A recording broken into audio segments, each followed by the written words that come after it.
Hey guys, Mike here from Templar Airsoft.com. Thanks for watching. Q&A session number 5, I think now. You got some great questions coming in now, guys, so keep hitting them in the comments below. First question is from Airsoft Adam, and he on YouTube, and he asks if the Viper modular backpack that I reviewed, if it fits on like an Airsoft JPC, like the Viper version of JPC. It does fit, however, it hangs down about 3 or 4 inches, I think it is, below the bottom of the panel. The JPCs, they're very small, very sort of tightly cut panels on the front and back. The plate carrier pouches, the mono panels, they're quite small and short to be as small and light as possible. Whereas the modular backpack is designed for a more, bigger sort of pack. So you can get them on in terms of width-wise, but length-wise they will be hanging off the bottom. So you're probably best getting something that's a little bit more suitable for a JPC. Jacob Baker asks a million questions every time. One of them is, do I think you have too much time on your hands? Yes, I do, Jacob. You need to get another hobby. He also asked out of all the questions he asked, what I believe is my favourite quote. And out of all the quotes, I'm not going to list them all because he listed loads. The object of war is not to die for your country, but make the other bastard die for us. That's my favourite quote out of all the ones you chose. James Flynn and DeFrick, I think that's how you pronounce it, ask, what do I prefer, chest rig or plate carrier? For me, it all depends on what sort of environment I'm running in. If generally for an urban environment, plate carrier, need more grenades and things like that. So a plate carrier for me, you get more real estate, more space to put your grenades. That works better for me. A woodland environment, less grenades because obviously the wooded environment. So I tend to run with a chest rig for 2 reasons. One, don't really need all that load, and it's sometimes easier just to carry all the other stuff you need in your backpack. And 2, it's a little bit more. There's more freedom of movement. You get a bit more mobility with a chest rig. It doesn't get snagged as much and caught up as much on the branches. So for me, urban type of area or somewhere with a lot of urban stuff, chest rig, a plate carrier for urban stuff, and more of a woodland environment, I kind of prefer a chest rig. Matt Spence asked what action camera I use and what do I recommend for mounting on guns and things like that. I use a GoPro Hero 3 Plus Silver, I think is the model. GoPro have just released the Hero 5, which looks like a great bit of kit. For me, I tried a few action cameras. I tried a lot of the cheaper ones. The GoPro really was the best for my needs. You can get cheaper ones. Generally, they don't film as well. So in the low light, the blacks and the dark shades get a bit too grainy. There's a lot of what's called ISO, where they're trying to, the cheaper cameras trying to boost the light a lot more to make the picture brighter if it's in a darker setting, and you end up with a lot of fuzzy grain sort of dots all over the screen. Also, a lot of the cheaper cameras I found, the audio on them was absolutely terrible. GoPro, pretty good for audio. I've used Contour as well. Contour, I had that mounted on my gun. I borrowed one of those off of one of the other guys for an op to give it a go. Pretty good for mounting on your gun, comfy on the side of your helmet as well. But for me, I didn't feel the quality of footage was quite as good. So for the best quality of footage, you're probably looking at a GoPro, the bigger models. I've not used I don't know what they're called, the smaller ones. But for me, GoPro, and after that I'd say a Contour, and then you've got the cheaper versions. As I said, you can get a cheaper one that will do 1080p HD, 60 frames per second. But for me personally, I had a cheaper one.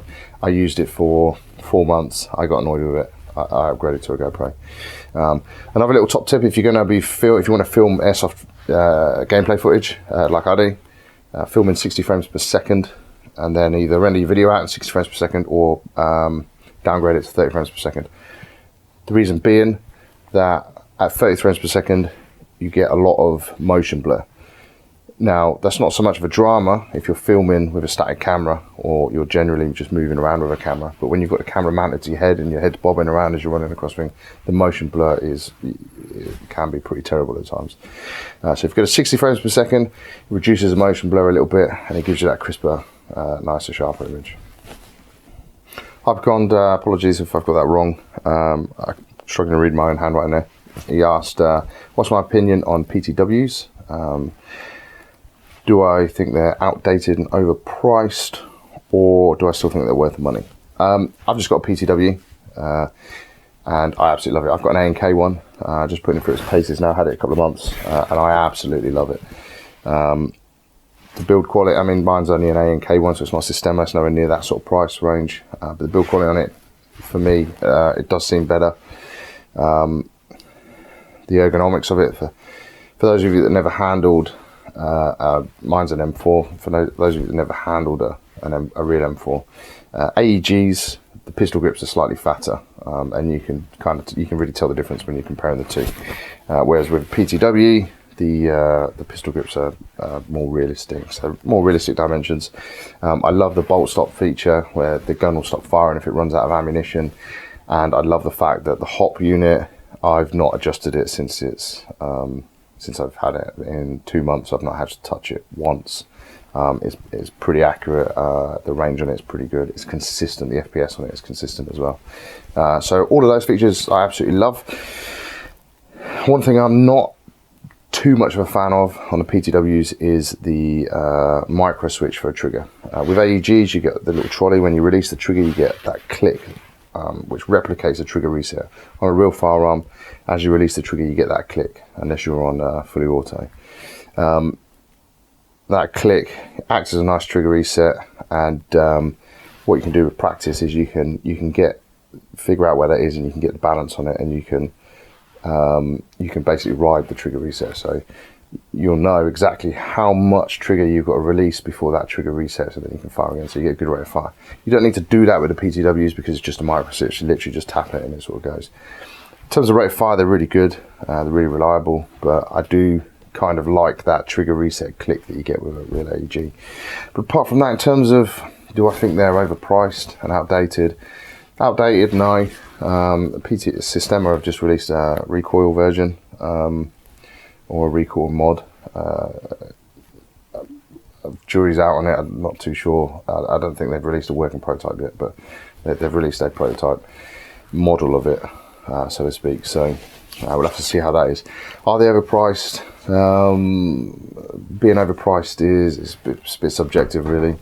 It all depends on your own personal circumstances on whether or not you think something's overpriced. I think everything that you can't afford is overpriced, really, isn't it? Can you get an AEG that will perform the same as a Sistema or the NK PTW? Absolutely, you can get cheaper guns that will perform to the same degree. Will they consistently perform? Debatable, especially for some models. Some models will outperform them. So it just kind of all depends on what you really want. For me, as I said, I love the bolt stop feature of it. When I'm firing, I run out of rounds, the gun stops firing, new mag in, push the bolt stop, go. You can get the same, obviously, with TM recoils and other recoil systems. You get the same sort of function.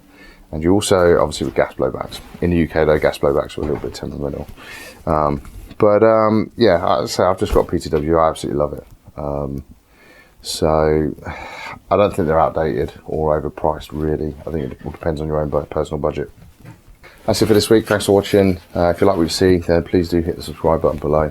I really do appreciate every time one of you guys does hit that subscribe button. If you've got any further questions for next week's Q&A, hit me up either on Twitter, Facebook or Instagram, and or just simply leave your comments below.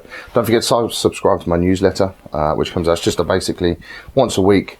The videos that I produce and any articles that have gone on the website that haven't been put on YouTube or anything, they'll get emailed to you in one newsletter, so you basically don't miss anything. It's handy for you guys that don't have a YouTube account or don't want to subscribe on YouTube but want to keep up to date with the stuff.